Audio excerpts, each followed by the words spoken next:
السلام علیکم ناظرین، طارق بن زیاد کا شمار ان عظیم فاتحین میں ہوتا ہے جنہوں نے دنیا کا نقشہ ہی بدل ڈالا اور جن کی شجاعت، ہمت اور بہادری کی کارنامے تاریخ عالم میں سنہری حروف سے لکھنے کے قابل ہے۔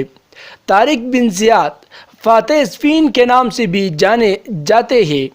آپ افریقہ کے رہنے والے اور بریئر نسل سے تعلق رکھتے تھے۔ آپ نے ایک مختصر فوج کے ساتھ بہت بڑی فوج کو شکست دے کر دین اسلام کا پرچم بلند کیا تھا۔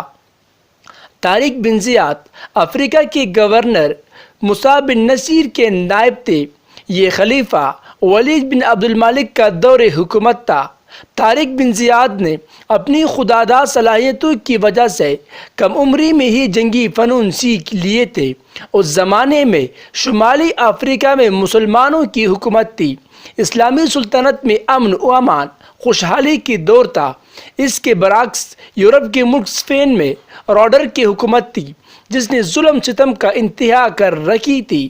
بادشاہ اور اس کے درباری، امیر وزیر سب امیرانہ ٹاٹ بٹاٹ کی زندگی بسر کر رہے تھے، جبکہ غریب عوام غربت کی چکی میں پس رہے تھے۔ راڈرک بادشاہ کی ظلم ستم سے تنگ آ کر اس کا گورنر جولین نے مسلمانوں کے ساتھ تعاون پر آمادہ ہو گیا۔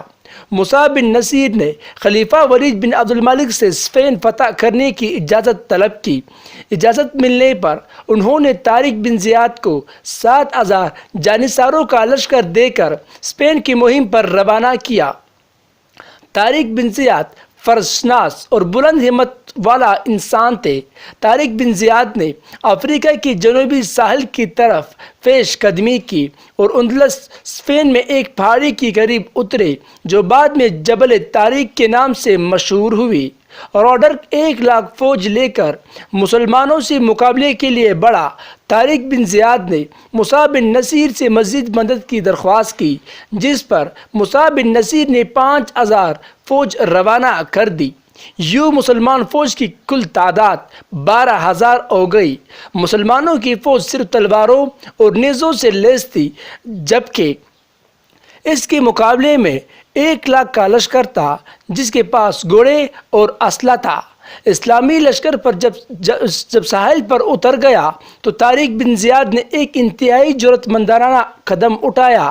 اس نے وہ تمام جہاز اور کشتیاں جلانے کا حکم دیا جن کے ذریعے وہ یہاں پہنچے تھے۔ طارق بن زیاد کے ساتھی دشمن کی تعداد اور ان کی جنگی ساز و سامان کی کثرت دیکھ کر متاثر ہوئی۔ طارق بن زیاد نے اس موقع پر ایک ولولہ انگیز تقریر کی جس میں کہا، مسلمانوں خوب سمجھ لو کہ اب تمہارے لیے واپسی کا کوئی راستہ نہیں۔ دشمن تمہارے آگے ہے اور سمندر تمہارا پیچھے ہے۔ اب عزم ہمت کے سوا کوئی چارہ نہیں۔ تم اپنی جانوں پر کھیل جاؤ تاکہ کامیابی تمہارے قدم چوم لے۔ تم اس علاقے میں اللہ تعالیٰ کے دین کو سر بلند کرنے کے لیے آئے ہوئے ہو۔ جو عزم کرو گے اللہ تعالیٰ اس میں تمہاری مدد کرے گا اور تمہارا نام ہمیشہ زندہ رہے گا۔ اگر میں مارا جاؤں تو آپس میں جھگڑا مت کرنا۔ اگر تم دشمن کو پیٹ دکھاؤ گے تو قتل ہو جاؤ گے یا گرفتار ہو کر برباد ہو جاؤ گے۔ اللہ تعالیٰ کی راہ میں آگے بڑھو۔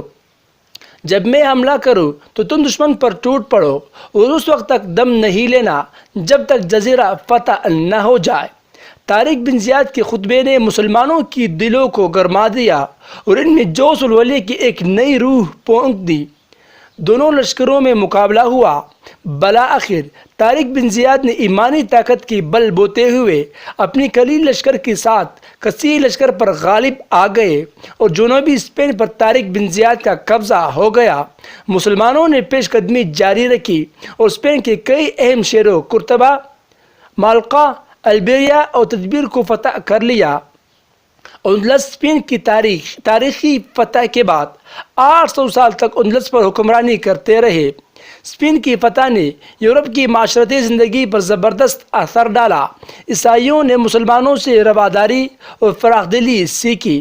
مسلمانوں کے حسن انتظام سے علاقے کے لوگوں کی حالت بہتر ہو گئی اور مسلمانوں کے لیے زیر سایہ پرامن اور خوشحال زندگی بسر کرنے لگے۔ طارق بن زیاد 95 ہجری میں موسیٰ بن نصیر کے ساتھ دمشق آ گئے اور وہاں قیام کے دوران اس جہان فانی سے رخصت ہو گئے۔ ناظرین، اگر آپ لوگوں کو میرا یہ معلوماتی ویڈیو پسند آئی ہوئی ہو تو برائے مہربانی اس چینل کو سبسکرائب کریں۔ انشاءاللہ میں اور بھی معلوماتی ویڈیو آپ لوگوں کے خدمت میں پیش کرتا رہوں گا۔